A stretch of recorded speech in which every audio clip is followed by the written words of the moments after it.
ఒంటరి పని చేసి మీ పేరెంట్స్ కి దొరికిపోయిన సందర్భం ఏమైనా ఉందా? పేరెంట్స్ కి ఎప్పుడు దొరక, పాపం వాళ్ళు చదువుకోలేదు. ఓకే. 9th క్లాస్ లో అటెండెన్స్ వేయించుకోగానే కరెక్ట్ గా మున్సిపల్ హై స్కూల్ నర్సరావుపేట గోడ దూకేసి 11 o'clock షోకి వెళ్ళేవాళ్ళు. పక్కనే ఉండే సత్యనారాయణ టాకీస్ అది. ఇంటర్మీడియట్కి వచ్చేసరికి సార్ తప్పానండి, ఇంటర్మీడియట్కి వచ్చేసరికి డైలీ నర్సరావుపేట నుంచి రిలీజులు ఉండేవి కాదు. నర్సరావుపేటలో 7 థియేటర్లే ఉండేవి. సో గుంటూరులో అయితే మాకు 16 థియేటర్లు దాకా ఉండేవి. మాటనే morning first show second show రెండు చూసి దొంగల బండి ఉండేది. ఆ బండికి నర్సరావుపేట వచ్చేవాడు. ఇంతకు మించి ఏమి లేదు, చదివింది లేదు, చచ్చింది లేదు, అన్నీ అబద్ధాలు. ఆ తర్వాత నేను అప్పుడు కూడా కొంచెం ఎమోషనల్గానే మాట్లాడేవాడిని. అలా మా కాలేజ్ ఫంక్షన్లో కొంచెం ఎమోషనల్గా మాట్లాడాను.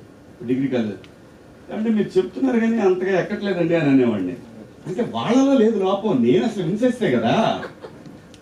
సో అలాసరికి సర్లే సెకండ్ ఇయర్ చూద్దాం, థర్డ్ ఇయర్ చూద్దాం అనుకున్నారు. అమ్మతో 2 సంవత్సరాలు చదివానండి నేను, వీళ్ళను గట్టిగా పడతారనేసి. సో చదివింది తక్కువ, కానీ చదివితే చాలా బాగా చదివేవాడిని. చదవకుండానే ఇంత జ్ఞానాన్ని తెచ్చుకోగలిగారు.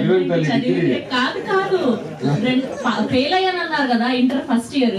సో అలా ఫస్ట్ టైం లోనే ఫస్ట్ అటెంప్ట్ లోనే పాస్ అయ్యి ఉంటే అయ్యో 10th ఫెయిల్. సో ఇంత జ్ఞానోదయం నాతో పాటు మా జీవన్ గాని మా బ్యాచ్ అంతా వేరే ఉంది. Thank you sir, thank you so much. నేను అన్ని పాస్ చేశారు, ఫ్యాషన్ డిజైనింగ్ వరకు చదువుకున్నాను. అయితే ఖచ్చితంగా మీరు పాస్ అయ్యి ఉంటారు, సర్టిఫికేట్ చూడాల్సిన పని లేదు. Thank you sir, thank you for gracing our event. And Suhas గారిని కూడా ముందుకు రావాల్సిందిగా రిక్వెస్ట్ చేస్తున్నాం.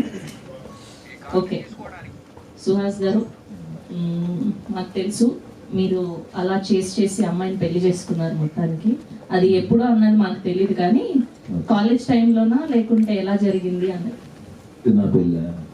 మీకు ఆవిడ పరిచయం అవ్వడం కాలేజ్ టైం నుంచియా లేకుంటే ఎలా? College degree.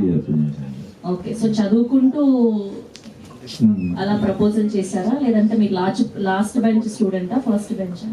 Last bench first bench. Okay. So అలా మీరు కూడా మెస్ లో ఫైట్ లో అవన్నీ చేసేవాళ్ళా, లేదంటే అప్పుడు కూడా ఇలానే సైలెంట్? అంటే డిగ్రీలో అంటే ఎవరు సైలెంట్ ఉంటాడు. ఓకే, ఎప్పుడో డిగ్రీ. ఆ డిగ్రీలో ప్రేమించి పెళ్లి చేసుకున్నాను. ఇంటర్మీడియట్ నేను కూడా ఫెయిల్ అయ్యాను. ఇంటర్ అన్ని 4 years అనుకుంటా. ఒకటే ఫెయిల్ అయ్యాను, మిగతా అన్ని పాస్ అయ్యాను. సో ఫెయిల్ అయిన వాళ్ళందరూ కూడా తర్వాత చదువులో అలా ఫెయిల్ అయినా తర్వాత సక్సెస్ఫుల్ యాక్టర్స్ అవుతారని చాలా మంది నిరూపించారు. అంటే చూస్తారేంటి, ఆయన ఎందుకు అందిస్తారు? అంటే ఏంటి క్వశ్చన్?